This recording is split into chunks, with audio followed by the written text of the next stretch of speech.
তারাপদ দরজায় টোকা মারলেন।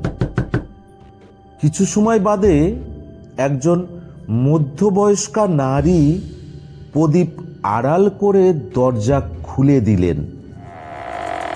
তারাপদ তার মুখটা দেখতে পেলেন না। আসুন, ভেতরে আসুন। আপনার বন্ধু যে আপনার জন্যই অপেক্ষা করছে।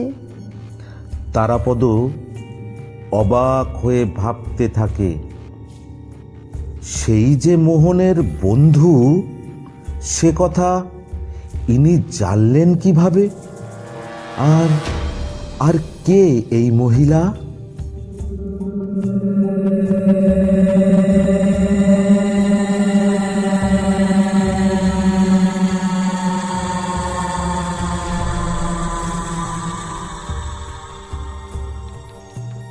হ্যালো এভরিওয়ান, সকলে কেমন আছেন?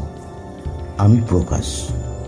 শনিবারের সন্ধ্যায় অলৌকিক জগতে সবাইকে স্বাগত। আজ শুনবেন নতুন যুগের লেখিকা দিলরুবার কলমে ভয়ঙ্কর ভৌতিক গল্প। গল্প শোনার পর ভালো লাগলে সাবস্ক্রাইব করুন আমাদের ইউটিউব চ্যানেল স্টোরি ইন 003। গল্পের সূত্রধর ও কিছু পুরুষ চরিত্রে আমি আপনাদের প্রকাশ, অন্যান্য চরিত্রে ও ব্যবস্থাপনায় পপি ও তিতলি। গল্পটি আরও ভালো উপভোগ করবার জন্য কানে হেডফোন লাগিয়ে নিন।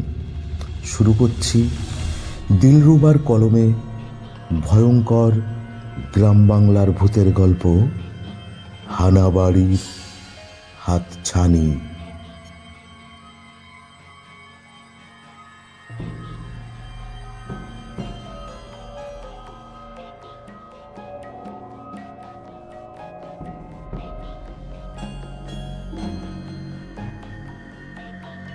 দাঁড়া ভাই দাঁড়া, ছাড়িস না, আমি এসে গেছি। ধুতির কুচিটা ভালো করে মুষ্টিগত করে সিঁড়ি বেয়ে নদীর বুকে ভাসমান খেয়াতে দৌড়ে উঠে পড়লেন তারাপদ সর্দার। মানুষজনের ভিড় কাটিয়ে একটু সাইড করে দাঁড়ালেন তিনি। কাঁধে ঝোলানো ব্যাগ, হাতে লম্বা একখানা ছাতা। এটাকে যখের ধনের মতো আগলে রাখেন তিনি। অসহায় বুড়োর কাছে প্রখর গরমে যেমন তাপ নিবারক অথবা বর্ষার দিনে নিরাপদ আশ্রয়, তেমনি বিপদে অস্ত্র সম। তাই যেখানেই যান কুচকুচে কালো রঙের এই ছাতাটিকে বগল দাবা করে নিয়ে যান তিনি। সন্ধে তখন আসন্ন প্রায়। এই খেয়া ধরতে না পারলে অনেকটা রাত হয়ে যাবে বন্ধুর বাড়ি যেতে। মুখের মধ্যে পান চিবোতে চিবোতে কচুরিপানার দল ছাড়িয়ে নদীর বুক চিড়ে নৌকাখানির এগিয়ে যাওয়া দেখতে থাকেন। খেয়া পেরিয়ে দাঁড়িয়ে থাকা একটি রিক্সাওয়ালাকে জিজ্ঞাসা করলেন, যাবি নাকি নিশুতি গায়ে? পাঞ্জাবির পকেট থেকে ভাঁজ করা 50 টাকার নোট দেখিয়ে ফিস ফিস করে বললেন, ভাড়া ছাড়াও এটা পাবি, ভেবে দেখ। ওই গায়ে মরতে যাব নাকি? তুমি জানো না কেউ তেমন যায় না ওখানে। রিক্সাওয়ালা রামু কথাটা বলল।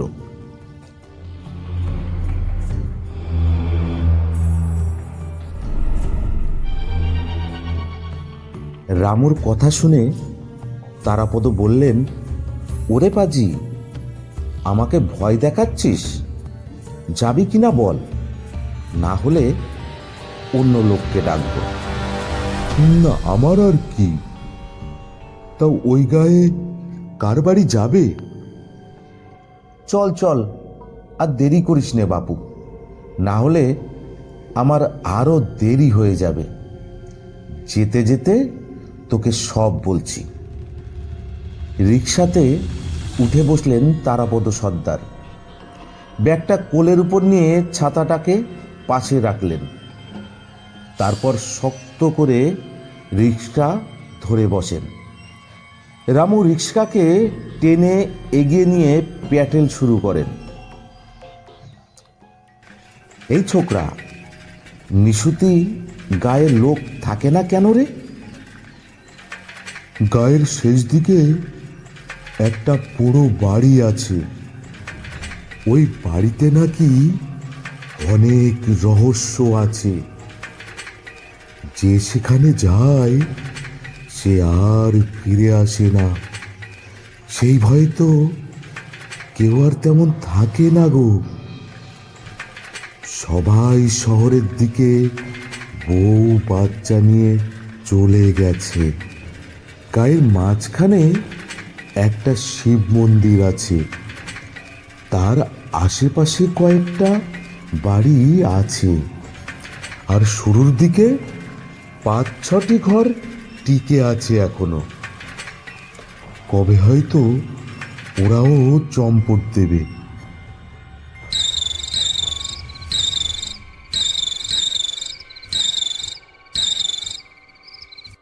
আর যাব না বাবু, এইখানে নেমে পড়ো। এখান থেকে হেঁটে যেতে হবে। তুমি একটু সাবধানে যেও কিন্তু। পকেট থেকে একটা 50 টাকার নোট এবং একটা 20 টাকার নোট বের করে রামুকে দিয়ে চারপাশটা দেখে নিলেন তারাপদ। তারপর ব্যাগ থেকে টর্চ বের করে হাঁটা শুরু করলেন। চারদিকে ঘুটঘুটে অন্ধকার। সারা গ্রাম যেন ঘুমিয়ে আছে নিঝুম রাতের মতো। কোনো আওয়াজ পাওয়া যাচ্ছে না কারও। প্রথম দিকের বাড়িগুলোতে টিমটিম করে আলো জ্বলছে। তারাপদ নিঃশব্দে এগিয়ে চললেন। মোহন চিঠিতে লিখেছিল গ্রামের যে শিব মন্দির আছে তার কাছেই বাড়ি ওদের। বেশ খানিকটা পথ এগোনোর পর তারাপদ হঠাৎ থমকে দাঁড়ালো। তার হাতের আলোর সামনে একটা কালো কুচকুচে কুকুর দাঁড়িয়ে আছে। অদ্ভুত দৃষ্টিতে তাকিয়ে আছে তারাপদর দিকে। তার চোখ দুটি কেমন তীব্র হলুদ। তারাপদ 1 সেকেন্ডের জন্যও টর্চের আলো বন্ধ করল না। কিছুক্ষণ পরে কুকুরটি যেন চোখের পলকে উদাহ হয়ে গেল। কেন জানি না তারাপদর মনটা কু গাইতে লাগলো। তবু নির্ভয়ে এগোতে লাগলেন তিনি। আরো বেশ কিছুটা যাবার পর তার কান দুটি অত্যন্ত সজাগ হয়ে উঠল। নিস্তব্ধ নিশুতি গায়ের মধ্যেখানে রাস্তার ধারে বট গাছের কাছ থেকে ঘুঙুরের শব্দে তারাপদর কান বন্ধ হয়ে আসছে। এত জোরে ঘুঙুরের আওয়াজ সে কোনো দিন শোনেনি। হঠাৎ তীব্র মাথা ব্যথা শুরু হতে থাকে তার। তবুও কৌতূহলের বশে কাঁপা কাঁপা হাতে টর্চের আলোটা ঘুঙুরের শব্দের উৎস লক্ষ্য করে তাক করে দাঁড়িয়ে পড়েন তিনি। তারপর যা দেখলেন, তিনি তাতে তার বুকের মধ্যেকার সমস্ত সাহস নিমিষে হাওয়া হয়ে গেল। তিনি দেখলেন একদল প্রায় উলঙ্গ রমণী পাগলের মতো নেচে চলেছে কোনো লগ্ন কোনো মূর্তিকে ঘিরে। হঠাৎ টর্চের আলো পড়ায় তাদের কাজে বিঘ্ন ঘটল। তারা সকলে যেন হা করে গিলে খেতে আসছে তারাপদকে। প্রত্যেকের গাল বেয়ে টাটকা রক্ত চুইয়ে পড়ছে, যেন কোনো নিধন যজ্ঞে সামিল ছিল তারা এতক্ষণ। এমন ভয়ঙ্কর দৃশ্য দেখে তারাপদ থরথর করতে লাগলেন।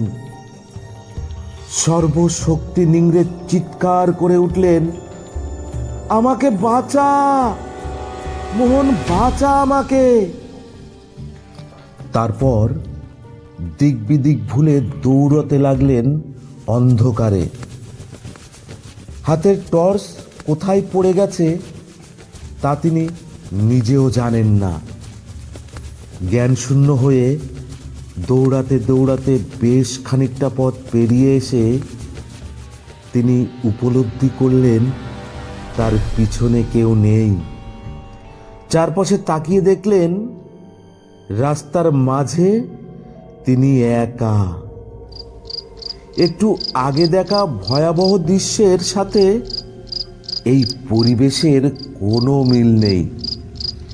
ভীষণ শান্ত একটি জায়গা। মনে হলো একটু দূরে একটা আলো জ্বলছে টিম টিম করে। সরু রাস্তাটা মাঠের দিকে নেমে গেছে। আলোর উৎস বরাবর কিছুটা গিয়ে তারাপদ বুঝলেন সেটা একটা বাড়ি।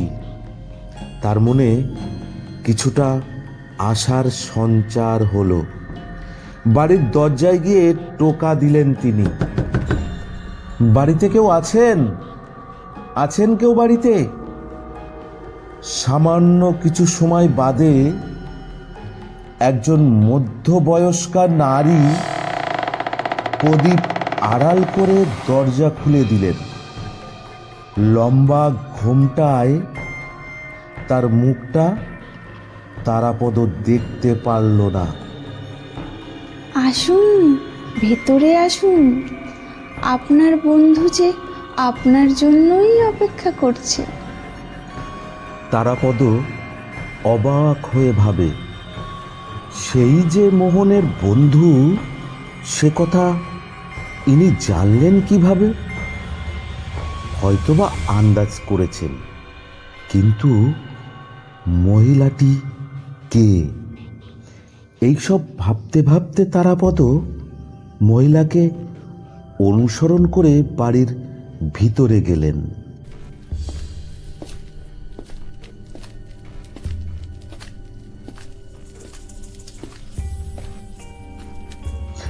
মহিলা ইশারা করে সামনের দিকের একটি কক্ষ দেখিয়ে দিলেন।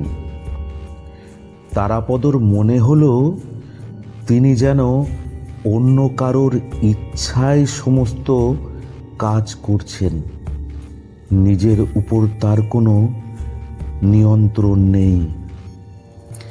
ধীর পায়ে কক্ষে প্রবেশ করে দেখলেন সেখানে কেউ নেই।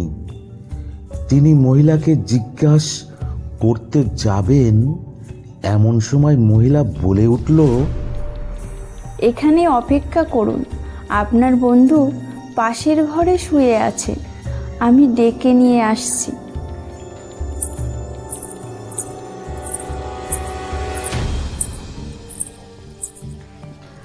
মহিলা চলে যাবার পর তারাপদর সমস্ত শরীর যেন অবসন্ন হয়ে আসে। বিছানায় শুয়ে পড়েন তিনি। এরপর বেশ কিছুটা সময় পেরিয়ে যায়। তারাপদ সম্পূর্ণ অসাড় অবস্থায় শুয়ে আছেন। তার চোখ দুটি পুরোপুরি খোলা। অদ্ভুত বিস্ময়ে তার মন বিচলিত, অথচ তার শরীর যেন পরিণত হয়েছে একটা জড় বস্তুতে। কোনো শক্তি আর অবশিষ্ট নেই। হঠাৎ কক্ষের দরজা এক ঝটকায় খুলে গেল। প্রচণ্ড বেগে হাওয়া বইতে লাগলো। কক্ষের সকল কোণের প্রদীপ জ্বলে উঠল। সঙ্গে সঙ্গে তারাপদ দেখতে পেলেন একজন ঘোমটা দেওয়া রমণী এগিয়ে আসছে তার দিকে।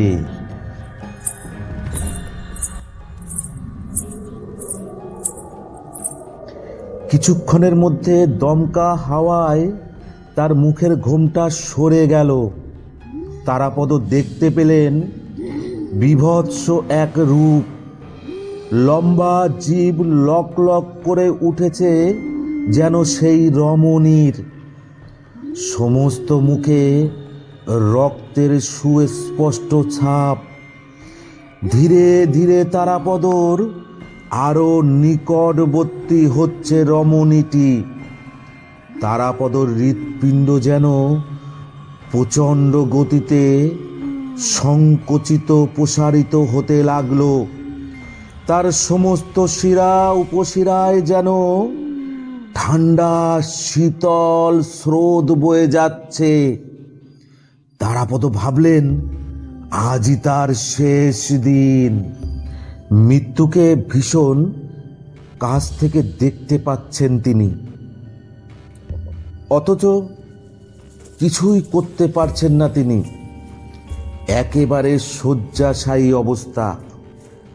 আরো বীভৎস রূপ ধারণ করে দুহাত লম্বা করে রমণীটি তারাপদর হৃৎপিণ্ডের উপর নিয়ে আসলো, যেন সে মানব হৃৎপিণ্ডর স্বাদ নিতে চায়। তারপর অট্ট হাসি হেসে মাথা ঘোরাতে লাগলো শূন্যে।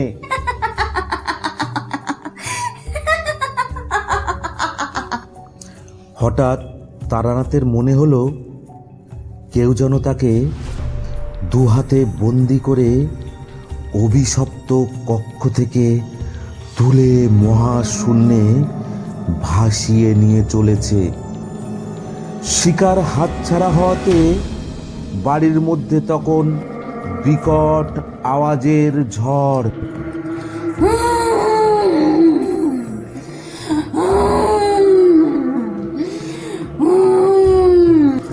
একটা পরিচিত স্বর যেন কানের কাছে ভাসতে থাকে তারাপদর।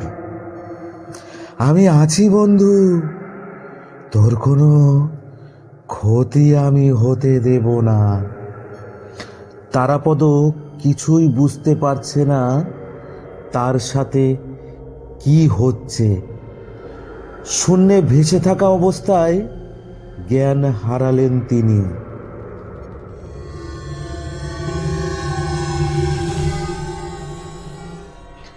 জ্ঞান ফিরল পরের দিন ভোরে। চোখ মুখে জলের ঝাপটা পেয়ে উঠে বসলেন তিনি চোখ মেলে। শিব মন্দিরের চাতালে নিজেকে দেখে রীতিমতো অবাক হলেন।